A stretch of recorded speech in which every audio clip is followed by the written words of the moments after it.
নমস্কাৰ প্ৰিয় দৰ্শকসকল 2024 বৰ্ষত যেহেতু ভালেকেইটা ৰাশিৰ কেইবাটাও পৰিৱৰ্তন আহিব গতিকে কোনটো ৰাশিৰ কি পৰিৱৰ্তন আহিব নতুবা আপোনাৰ ৰাশিৰ এই 2024 বৰ্ষত ফলাফলবোৰ কেনেধৰণৰ হ'ব সেই বিষয়ে আপোনালোকে জানিব পাৰিব।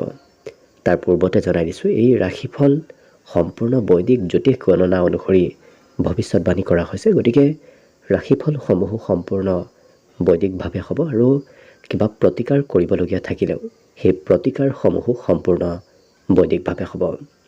ইয়াৰ পূৰ্বতে আমি অৱশ্যে মেষ ৰাশিৰ ব্যক্তিসকলৰ 2024 বৰ্ষ কেনেদৰে পাৰ হ'ব সেই বিষয়ে জনাই আহিছোঁ। আজি আমি বৃষ ৰাশিৰ ব্যক্তিসকলৰ এই 2024 বৰ্ষটো কেনেধৰণৰ হ'ব, ফলাফল কি হ'ব সেইবোৰ সম্পূৰ্ণভাৱে জনাব বিচাৰিছোঁ। গতিকে আহক বৃষ ৰাশিৰ ব্যক্তিসকলৰ 2024 বৰ্ষটো কেনেদৰে পাৰ হ'ব সেই বিষয়ে জানো।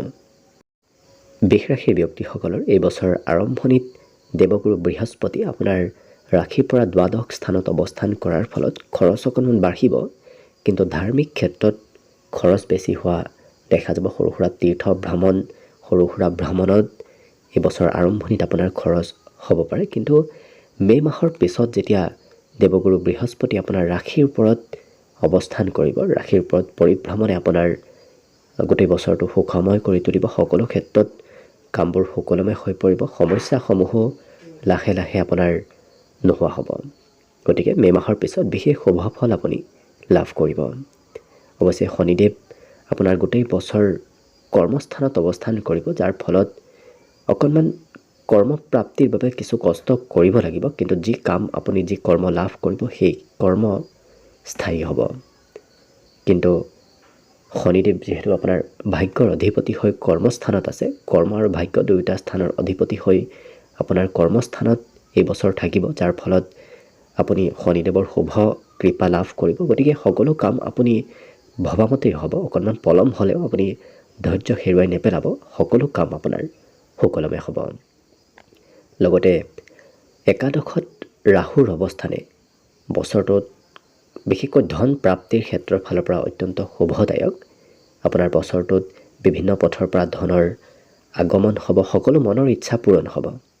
ভাবি থকা কথাবোৰ এই বছৰত পূৰ্ণ হোৱাৰ পূৰ্ণ সম্ভাৱনা দেখা পোৱা গৈছে। উপাৰ্জন প্ৰবল বৃদ্ধি পাব, আপুনি একাধিক পথৰ পৰা এই বছৰত উপাৰ্জন কৰিব পাৰিব। লগতে এই বছৰ আপোনাৰ বন্ধুত্ব বৃদ্ধি পাব, একাধিক বন্ধুৰ পৰা সহায় প্ৰাপ্তিৰ সম্ভাৱনা এই বছৰত প্ৰবল আছে।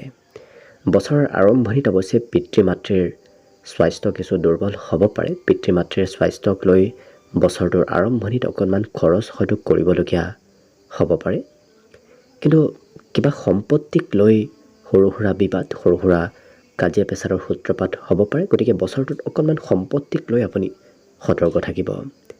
পৰিয়ালৰ সৈতে লগ হৈ সৰু সুৰা ভ্ৰমণ মাজে সময়ে হৈ থাকিব, গতিকে ঘৰৰ কোনো সদস্যৰ সৈতে আপুনি এই বছৰত মাজে সময়ে ভ্ৰমণ কৰিব লাগিব। লগতে দূৰত যদি কোনো আলহী থাকে তেনে আলহীৰ ফালৰ পৰা নিমন্ত্ৰণ প্ৰাপ্তিৰ বিশেষ সম্ভাৱনা এই বছৰটোত দেখা পোৱা গৈছে। স্বাস্থ্যৰ ক্ষেত্ৰৰ ফালৰ পৰা বছৰটো আৰম্ভণিত কিছু মধ্যম, কিয়নো আৰম্ভণিত স্বাস্থ্যৰ ফালৰ পৰা সিমান ঠিক নহয়, কিন্তু বছৰটোৰ মোটামুটি এপ্ৰিল মাহৰ পৰা আপোনাৰ স্বাস্থ্যটো উন্নতি হ'ব। প্ৰেম সম্বন্ধৰ ক্ষেত্ৰৰ ফালৰ পৰা এই বছৰ সিমান শুভ নহয়। প্ৰেমত বিচ্ছেদ, প্ৰেমত ভুল বুজাবুজি আজি মাদে সময়ে হৈ চলি থাকিব পাৰে। গতিকে প্ৰেম সম্বন্ধত কিছু সতৰ্ক হৈ চলাটো বিশেষ প্ৰয়োজনীয়। বিশেষকৈ নতুন প্ৰেমত এনেধৰণৰ সমস্যাই দেখা দিব পাৰে, কিন্তু আগষ্টৰ পৰা অক্টোবৰ মাহ এইকেইটা মাহত প্ৰেমৰ ক্ষেত্ৰৰ ফালৰ পৰাও শুভ হৈ পৰিব। ইয়াৰ উপৰিও কেৰিয়াৰৰ ক্ষেত্ৰৰ ফালৰ পৰা এইবছৰ আশা কৰা মতেই কৰ্মপ্ৰাপ্তিৰ পূৰ্ণ সম্ভাৱনা আছে। আপুনি যি আশা কৰিব সেইমতেই কৰ্মক্ষেত্ৰত সফলতা পাব, কিন্তু কামবোৰ অকণমান পলমকৈ হ'ব। এইবছৰ বিশেষকৈ ধৈৰ্য ধৰাটো অত্যন্ত প্ৰয়োজনীয়। আপোনাৰ একমাত্ৰ ধৈৰ্য শক্তি আপোনাক কৰ্মত সফলতা প্ৰাপ্তিত কিছু সহায় কৰিব, বাকী কোনো ক্ষেত্ৰত আপুনি চিন্তা কৰিব নালাগে। আপুনি কৰা কষ্টৰ ফলাফল এই বছৰটোতে আপুনি লাভ কৰিব। গতিকে আপোনাৰ বাবে কৰ্মক্ষেত্ৰত শুভ দেখা পোৱা গৈছে। লগতে আপুনি যি কাম কৰিব সেই কামৰ গুণ গৰিমা কৰ্মক্ষেত্ৰত লাভ কৰিব। গুণ গৰিমা আপোনাৰ কৰ্মক্ষেত্ৰত অন্য ব্যক্তিয়ে কৰা দেখা যাব। কৰ্মবশতঃ মাজে সময়ে ভ্ৰমণ হ'ব, কামৰ বাবে হয়তো আপুনি ক'ৰবাত ভ্ৰমণ যাত্ৰা কৰাৰো সুবিধা এই বছৰত পাব পাৰে। পদোন্নতি হ'ব, লগতে উপাৰ্জন বৃদ্ধিৰ প্ৰবল সম্ভাৱনা এই বছৰটোত বিশেষভাৱে দেখা পোৱা গৈছে। গতিকে উপাৰ্জন প্ৰবল বাঢ়িব। এই বছৰত নতুন নতুন পৰিকল্পনাবোৰত সফলতা আহিব। গতিকে যি নতুন কাম কৰিম বুলি যদি পূৰ্বৰ পৰা ভাবি আছে, এই বছৰত আৰম্ভ কৰক, অতি সোনকালে আৰম্ভ কৰক। সেই কামত আপুনি নিশ্চয় সফল হ'ব পাৰিব। বছৰৰ আৰম্ভণিতে অৱশ্যে গুপ্ত ধন প্ৰাপ্তিৰ প্ৰবল সম্ভাৱনা আছে। গতিকে তেনেধৰণৰ যোগ সৃষ্টি হোৱাৰ বাবে হয়তো গোপনীয় ধন ক'ৰবাৰ পৰা বছৰটোত আপুনি মাজে সময়ে বিশেষকৈ আৰম্ভণিতে লাভ কৰিব পাৰে। বিশেষকৈ লটাৰী নতুবা তেনে ক্ষেত্ৰৰ ফালৰ পৰা ধন প্ৰাপ্তিৰ সম্ভাৱনা আছে।